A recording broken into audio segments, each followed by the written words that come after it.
আল্লাহ তাআলা বলেছেন, যাদের হাতে ক্ষমতা আসবে আল্লাহর জমিনের যে কোনো ভূখণ্ডের যে কোনো দেশের ক্ষমতা যখন তাদের হাতে আসবে, নামাজ চালু করে মানুষের চরিত্র সুন্দর করে দেবে। ইন্নাস সালাতা তানহা আনিল ফাহশাই ওয়াল মুনকার, নিশ্চয় নামাজ মানুষের অন্যায় কাজকে বন্ধ করে দেয়, দূর করে দেয়। অতএব নামাজ কায়েম হলে, মানুষ যদি নামাজি হয়, সকল মানুষ তাদের চরিত্র সুন্দর হয়ে যাবে।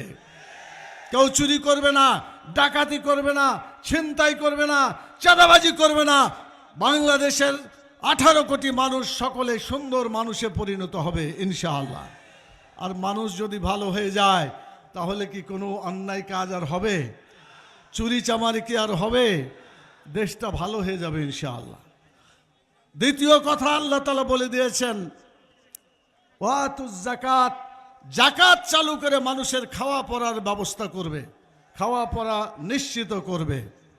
আমি আপনাদের জিজ্ঞেস করতে চাই, আল্লাহর এই বিধান, যাকাতের বিধান যদি বাংলাদেশে চালু থাকতো, বাংলাদেশের অর্থনীতি এরকম হতো না। বাংলাদেশের অর্থনীতি এমন সুন্দর হতো যেটা হয়তো মানুষ কল্পনাই করে নাই। আগামী দিনে যদি দাঁড়িপাল্লা বিজয়ী হতে পারে, আল্লাহ তাআলা যদি কবুল করেন, যাকাত ভিত্তিক অর্থনীতি প্রতিষ্ঠা করে সুদকে রহিত করে আমরা এদেশে একটা সুন্দর ইসলামী অর্থনীতি উপহার দিতে পারবো ইনশাআল্লাহ।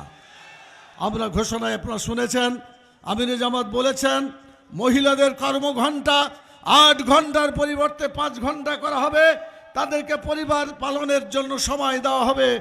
যদিও তারা 5 ঘন্টা কাজ করবে, 8 ঘন্টার সময় সমান মজুরি তাদেরকে দেওয়া হবে ইনশাআল্লাহ।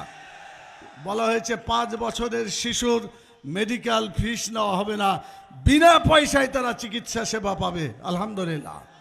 মহিলারা তারা তাদের এটুকু সুযোগ শুধু পাবে না, পুরুষরাও পাবে। যদি কোনো পুরুষ এবং মহিলা 60 বছরের বেশি হয়, তাহলে 60 বছরের পরে যতদিন বেঁচে থাকবে ততদিন পর্যন্ত বিনা মেডিকেল ফিসে, অর্থাৎ বিনা টাকায় চিকিৎসা সেবা পাবে। বলেন আলহামদুলিল্লাহ।